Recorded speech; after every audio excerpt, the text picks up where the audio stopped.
Outlet पर होगा आपके सारे फिजिक्स के इंस्टीट्यूट मैथ्स और उसका सफाया। बस अपने फोन से क्वेश्चन की फोटो खींचो, क्रॉप करो और तुरंत वीडियो सोल्यूशन पाओ। डाउनलोड कीजिए डाउटनेट ऐप अभी या फिर व्हाट्सएप कीजिए अपने डाउट्स 8 400 400 400 पर। For the batteries shown in figure, R1, R2 and R3 are the internal resistances of E1, E2 and E3 respectively। हमें क्या दिया हुआ है कि इस बैटरी में, इस फिगर में तीन बैटरीज दी हुई है। ठीक है, एक की EMF E1 है और उसकी इंटरनल रेसिस्टेंस R1 है, दूसरे की EMF E2 है और इंटरनल रेसिस्टेंस R2 है, और तीसरे की EMF E3 है और इंटरनल रेसिस्टेंस R3 है। तो हमें बताना है कि इन चारों में से कौन सा ऑप्शन सही है। तो हम लोग देख लेते हैं कि ऑप्शन क्या कह रहा है। The equivalent internal resistance r of the system is given by, मतलब कि हमें इस नेटवर्क का इक्विवेलेंट इंटरनल रेसिस्टेंस निकालना है। फिर यहाँ पे ये ऑप्शन क्या कर रहा है, equivalent EMF of the battery is equal to, इस बैटरी की इक्विवेलेंट ईएमएफ कितनी होगी वो निकालनी है। फिर ये ऑप्शन भी बात कर रहा है इक्विवेलेंट ईएमएफ के बारे में, और ये ऑप्शन भी वही कुछ वैसा ही है, इक्विवेलेंट ईएमएफ के बारे में ही बात कर रहा है। तो हम लोग इसका क्या कर लेते हैं, इक्विवेलेंट ईएमएफ का जो फॉर्मूला होता है उसको हम लोग लिख लेते हैं। तो ई इक्विवेलेंट जो होता है वो होता है हमारा E1 by R1 plus E2 by R2 plus E3 by R3 divided by 1 by R1 plus 1 by R2 plus 1 by R3। ये हमारा मिक्स्ड ग्रुपिंग का, सॉरी पैरेलल ग्रुपिंग का ये होता है फॉर्मूला।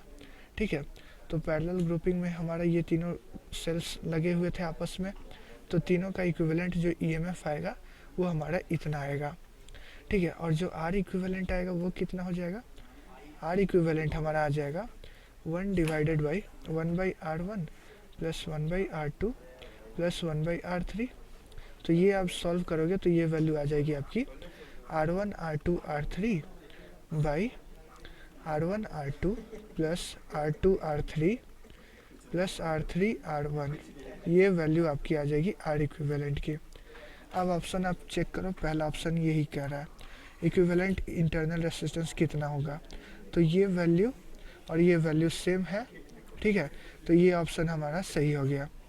अब सेकंड ऑप्शन थोड़ा सा अलग है। थर्ड ऑप्शन क्या कर रहा है, इक्विवेलेंट ईएमएफ ये होगा, तो ये गलत है क्योंकि हमारा इक्विवेलेंट ईएमएफ ये होगा। अब आप फोर्थ ऑप्शन देखो, the equivalent EMF of the battery not only depends upon values of E1 E2 and E3 but also depends upon values of R1 R2 and R3। मतलब कि जो इक्विवेलेंट ईएमएफ होती है बैटरी की वो केवल इस इंडिविजुअल बैटरीज की ईएमएफ पे ही केवल डिपेंड नहीं करती है, बल्कि जो इंटरनल रेसिस्टेंस है उन बैटरीज का उस पर भी डिपेंड करती है, ये कह रहा है ये ऑप्शन। तो ये ऑप्शन बिल्कुल सही है क्योंकि हमारा जो EMF इक्विवेलेंट आया उसमें E1 E2 E3 के साथ साथ R1 R2 और R3 का भी इन्वॉल्वमेंट है, तो हमारा ये ऑप्शन सही हो गया। अब हमें ये सेकंड ऑप्शन में क्या कह रहा है कि अगर E3 की जो वैल्यू है वो E1 R2 plus E2 R1 by R1 plus R2 हो जाए, तब जो equivalent EMF of the batteries होगा इन तीनों के कॉम्बिनेशन का वो E3 के इक्वल ही हो जाएगा। तो हम लोग चेक कर लेते हैं, तो ये हो जाएगा हमारा। इसके लिए हम लोग इस सर्किट को थोड़ा दूसरे तरीके से सॉल्व करते हैं। ठीक है, यहाँ पे हम लोग क्या करते हैं कि E3 को एक अलग सर्किट, मतलब कि एक अलग ब्रांच में रहने देते हैं, और हम लोग E1 और E2 के कॉम्बिनेशन को सॉल्व करते हैं।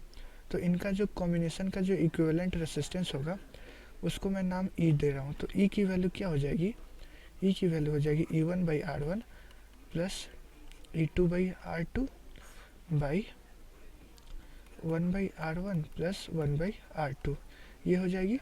जब आप इसको सॉल्व करोगे ना तो ये वैल्यू आ जाएगी आपकी E1 R2 plus E2 R1 by, ठीक है, R1 R2 कैंसिल हो जाएगा, बाई R1 प्लस R2 आ जाएगा।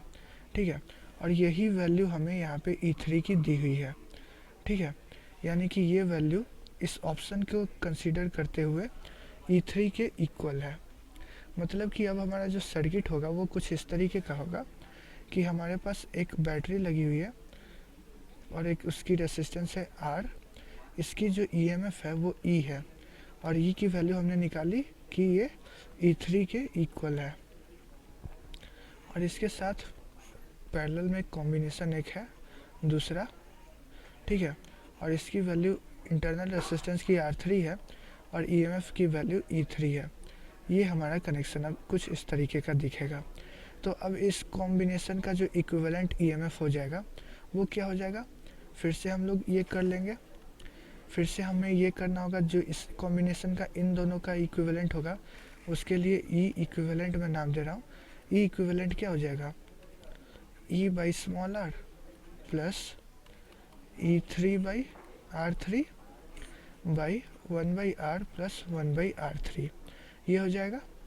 तो इसको आप क्या लिख सकते हो, E को E3 के इक्वल हमने अभी अभी निकाला था, तो हम लोग यहाँ से लिख सकते हैं ना कि E3 को आप कॉमन कर लो तो ऊपर में जो बचेगा टर्म वो बचेगा 1 by R plus 1 by R3 by ये नीचे में क्या हो जाएगा 1 by R plus 1 by R3, यानी कि ये दोनों कैंसिल होके क्या हमें रिजल्टेंट मिला E3।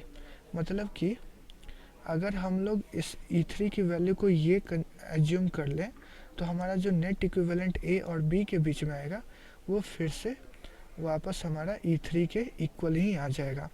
यहाँ पे एक और चीज़ कि ये जो R है वो क्या है, ये R जो है वो इस सर्किट में ये R1 और R2 का पैरेलल कॉम्बिनेशन का इंटरनल रेसिस्टेंस इक्विवेलेंट है, ठीक है। तो उसकी वैल्यू स्मॉल r की वैल्यू क्या हो जाएगी, स्मॉल r की वैल्यू हो जाएगी 1 by R1 plus 1 by R2, ये हो जाएगी हमारी स्मॉल r की वैल्यू, ठीक है।